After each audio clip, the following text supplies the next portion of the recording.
tout le monde, bienvenue dans ce nouvel épisode de Gear Shift et aujourd'hui on va vous parler de Renault et plus particulièrement de Renault Sport. Tout d'abord remettons un peu de contexte. Renault est fondé en 1898 par trois frères, Louis, Marcel et Fernand. Et il faut savoir que très vite ils ont beaucoup aimé faire la course parce que quitte à inventer des trucs qui roulent, autant tous faire la course tous ensemble. Et bon, on va le faire tous ensemble pour voir qui est le plus vite. À tel point qu'en fait c'est les premiers à avoir fait une machine capable d'atteindre Montmartre. Quitte à être en sport automobile, Renault développe un modèle spécialement en 1907, l'AL 35 chevaux type sport, qui a remporté plusieurs épreuves, notamment des courses d'endurance en Amérique et des sprints à Saint-Pétersbourg en Russie par exemple. Et quand on pense à Renault, on pense à châssis.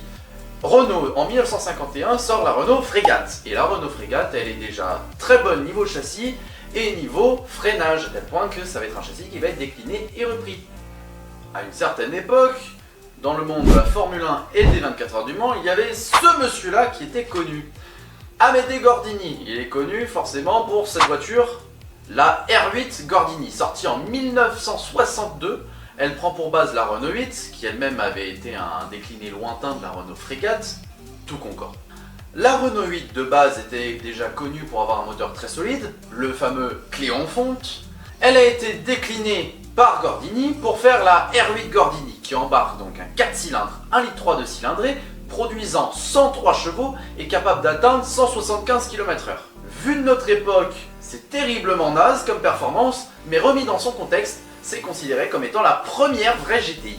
Et la R8 Gordini est extrêmement connue parce qu'elle a été très performante dans ces années-là, à tel point qu'elle a remporté énormément de championnats, de rallyes et de courses. C'est une pure propulsion avec le moteur en sac à dos, ce qui fait que la tenue de route est un peu particulière et que c'était une voiture à l'époque plutôt casse-gueule.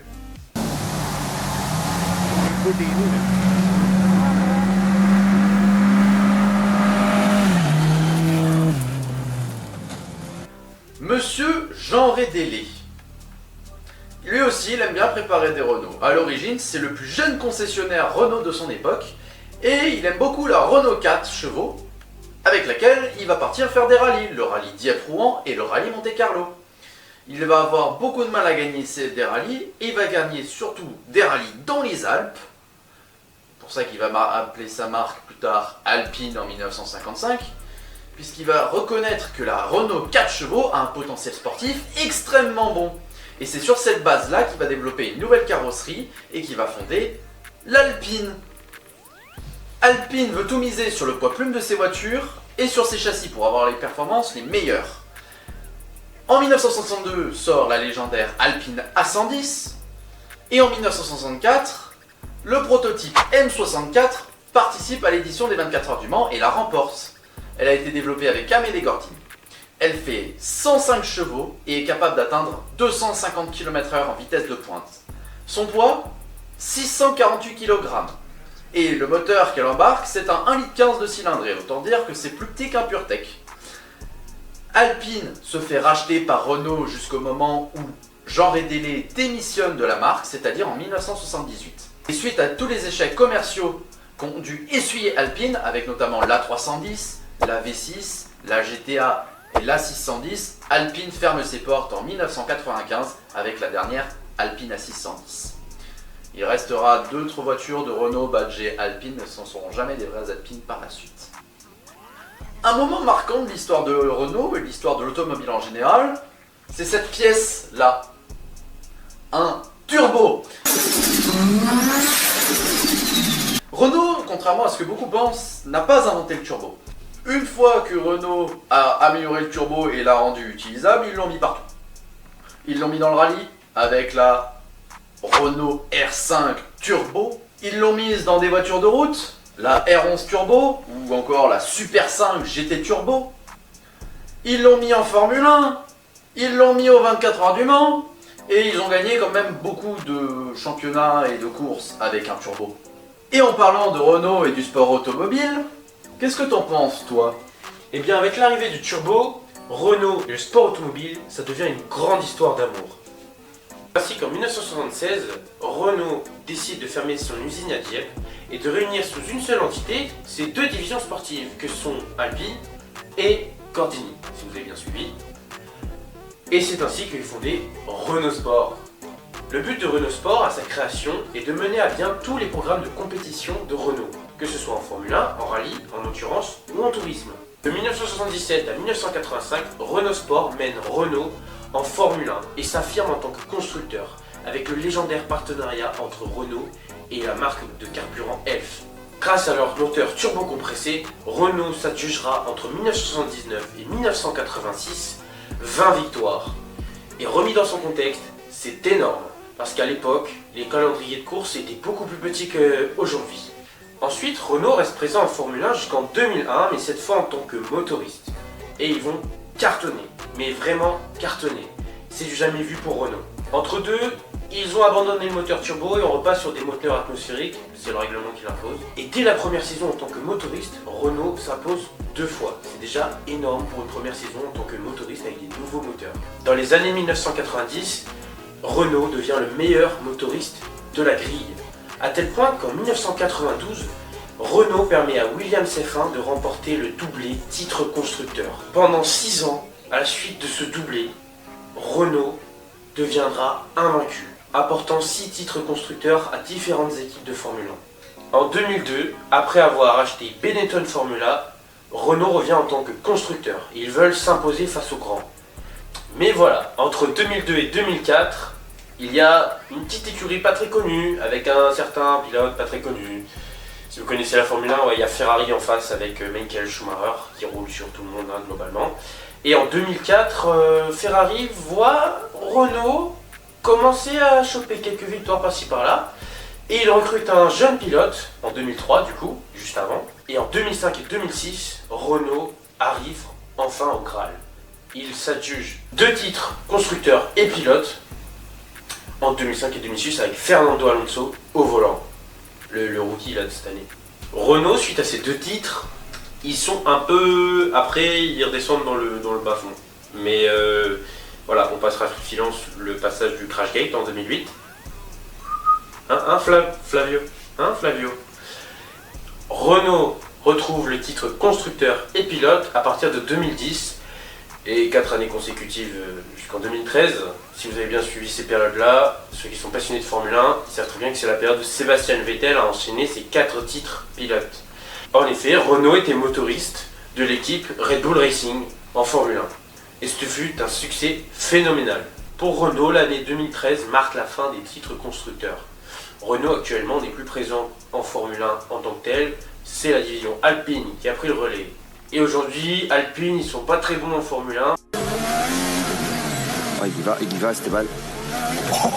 Ah, il se touche, mais c'est pas possible ça. C'est ce qu'il fallait absolument éviter entre eux. Ah là là là là là là là là. Puis alors là, la suspension, elle est pliée. Cette année, on verra les améliorations qu'ils apportent. Mais en attendant, c'est pas terrible. On retiendra tout de même qu'entre 1992 et 2017, Renault, c'est 12 titres constructeurs, 11 titres pilotes et 168 victoires en tant que motoriste et en tant que constructeur. C'est énorme. Parlons un petit peu d'une autre discipline dans laquelle Renault a pu et a essayé de s'illustrer et a juste, on va dire, performé, même s'ils ont créé des légendes. Le rallye. Vous connaissez tous le rallye. Extrait.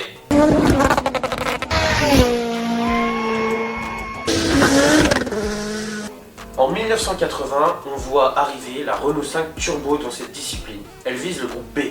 Et c'est un certain monsieur Jean Ragnotti qui sera chargé de la piloter. En 1982, Jean Ragnotti remporte le Tour de Corse avec la R5 Turbo. Et en 1985, la voiture aura subi quelques modifications et Jean Ragnotti réitère son espoir, il fera mieux, il remportera le rallye du Tour de Corse et le rallye du Tour de France. Avec la R5 Maxi Turbo, la bleue et rouge, celle avec laquelle il faisait ses fameux 360 degrés.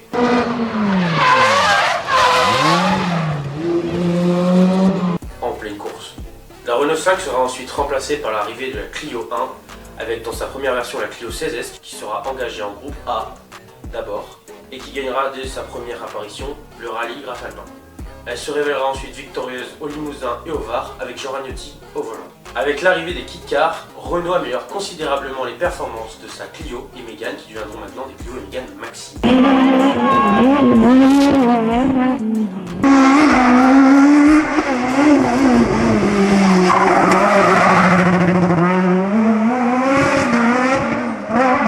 En 1996, la Mégane Maxi est engagée dans le championnat du monde et elle se bat pour le titre avec un certain monsieur Bugalski au volant face à un Banizzi lui aussi déchaîné dans sa 306 Maxi. Mais malheureusement, la voiture manque de performance face à la 306 Maxi et elle perd le titre. La même année, Jean Ragnotti prend sa retraite. Après 20 ans de bons et loyaux services pour Renault Sport, c'est définitivement la fin. En 1997, rebelote, Bugalski essaye de mener la cadence mais n'y tient pas. Il rate de peu le titre. Suite à ça, Renault se désengage officiellement du championnat mondial. Mais Renault continue à proposer des modèles destinés au rallye, comme par exemple la Clio Rallye 5, qui est sortie récemment, que j'ai eu l'occasion d'essayer. Voiture qui marche vraiment fort pour le coup. Renault, c'est aussi un court passage en rallye raid. Entre 79 et 82, Renault est présent au Dakar avec les frères Marot au volant. Et c'est en 82 qu'il gagne le Dakar avec une Renault 20, un concept imaginé en turbo et 4 roues motrices.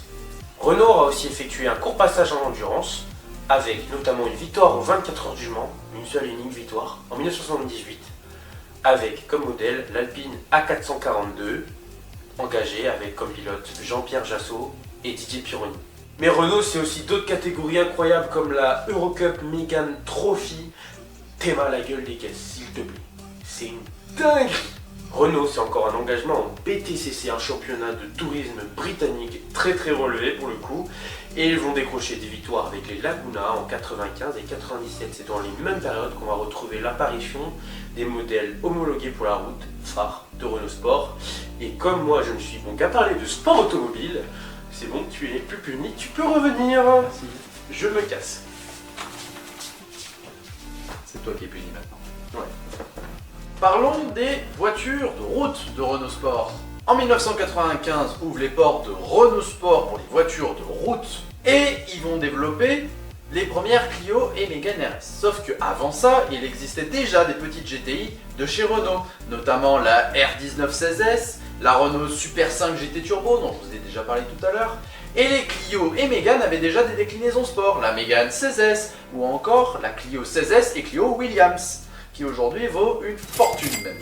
Le badge RS, celle qu'on le connaît, apparaît sur les Clio 2 et Mégane 2 RS. Ces voitures sont équipées pour la Clio 2 du F4R, produisant 172 chevaux d'un 2 litres Atmo, et le F4RT, présent sur la Mégane 2 RS, produisant 225 chevaux avec un turbo en plus par rapport au F4R.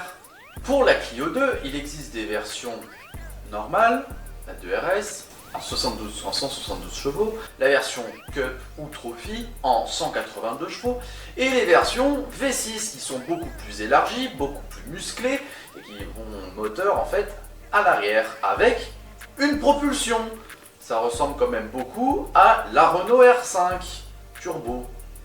Sauf que là, c'est un V6 Atmo, qui sort pour la phase 1 226 chevaux, c'était connu pour être la faiseuse de vol française, un peu à l'image de la Porsche 964, mais française du coup. Et la phase 2 qui était beaucoup plus contrôlable que la phase 1, c'est pour ça que maintenant elle vend beaucoup plus cher que la phase 1, qui fait 252 chevaux, toujours de semaine V6. Pour la Mégane 2 RS, le moteur de 225 chevaux, le F4RT, se retrouve également dans des véhicules un peu plus... Un Espace 4 par exemple, il existe des versions de l'Espace 4 équipées du F4RT. Un peu dégonflé à 210 chevaux. Mais c'est marrant de se dire qu'on a un moteur Mégane RS dans un Renault Espace. Il existe également une version 2 litres diesel de la Mégane 2 RS qui produit 175 chevaux et 380 Nm de couple. C'est un tracteur, pas une voiture. Et en 2008 sur le Nürburgring, Renault lance leur Mégane 2 RS, pas vraiment RS puisque c'est plutôt la R26R, allégée de plus de 150 kg par rapport à une 2 RS normale.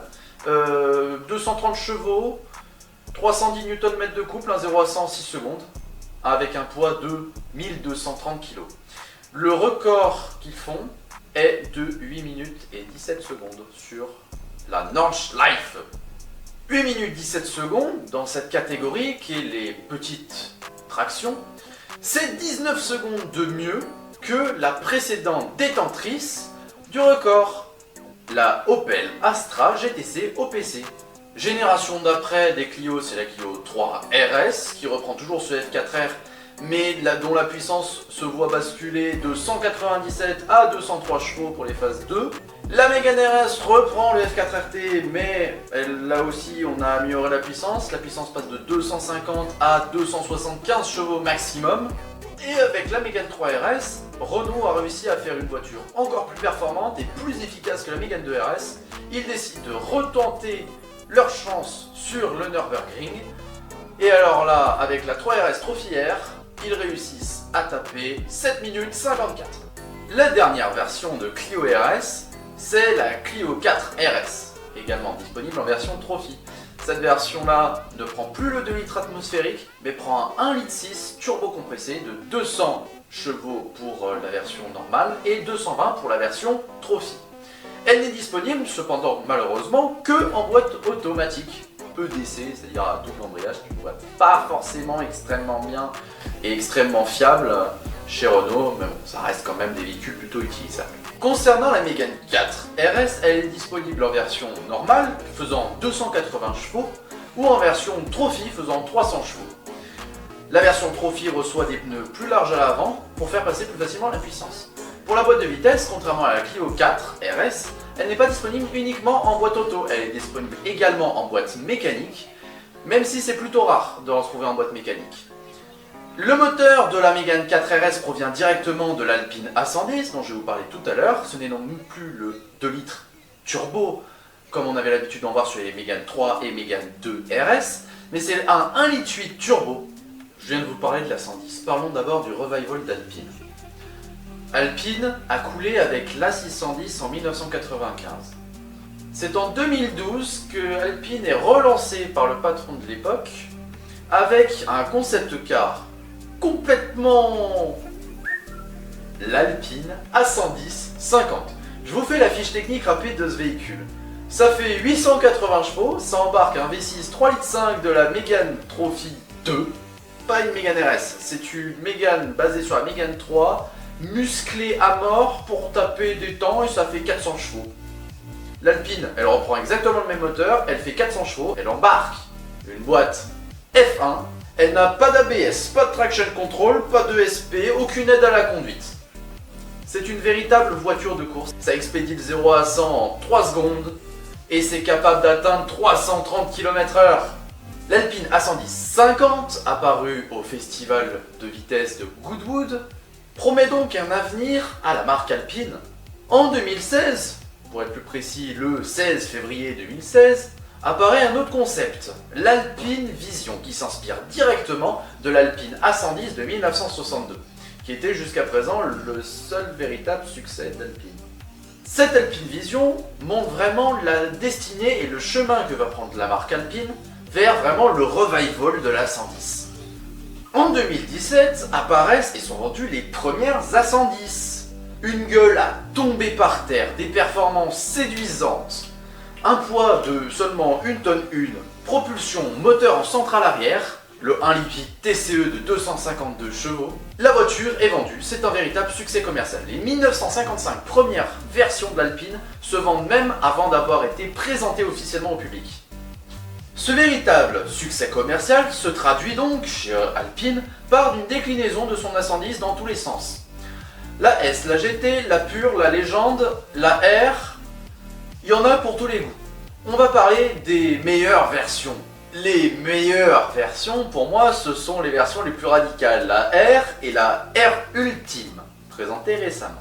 L'Alpine A110R est une véritable voiture de course pour la route, avec un châssis efficace comme t'en as jamais vu, ça tient des Porsche. C'est pas des blagues sur un circuit, ça tient des Porsche.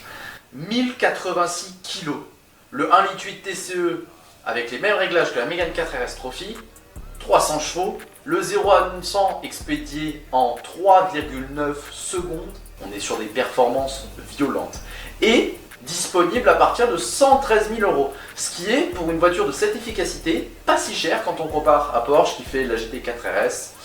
Mais bon, chez Porsche, t'as le Flat 6 qui prend 9000 tours, quoi.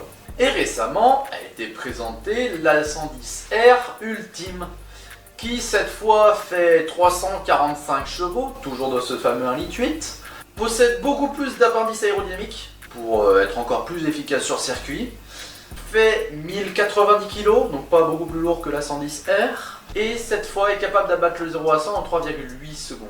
On parle de véhicules qui tiennent des Porsche, des GT3 RS. Après, je veux voir ce que ça donne, mais le prix, ça rafraîchit un peu, c'est 245 000 €. Là, pour le coup, t'as le choix entre une Porsche et ça. À la fin des années 2010, Renault est en difficulté financière et ils aspirent à avoir un avenir tourné vers le 100% électrique. Sauf même si vous allez me dire qu'ils sont retournés un peu sur leur situation étant donné que ça se vend pas les électriques. C'est un autre débat. Renault décide de faire fermer Renault Sport en 2021 à la suite du Covid-19, puisque les marques automobiles ont en général beaucoup souffert du Covid-19, Renault en particulier. Le Covid-19 a abattu Renault Sport. En mai 2021, Renault Sport ferme ses portes et toute l'activité sportive de Renault est tournée vers Alpine. C'est pour ça que maintenant on va avoir des déclinaisons de Renault qui sont tournées vers Alpine, notamment avec la R5 électrique qui a été transformée en A290 Beta. En tout cas, merci de nous avoir regardés. Nous espérons que vous avez appris plein de choses sur Renault Sport et que la vidéo vous a plu. Si c'est le cas, lâchez un pouce bleu, abonnez-vous et activez la cloche. Dites-nous ce que vous en avez pensé en commentaire, nous prenons tous les avis.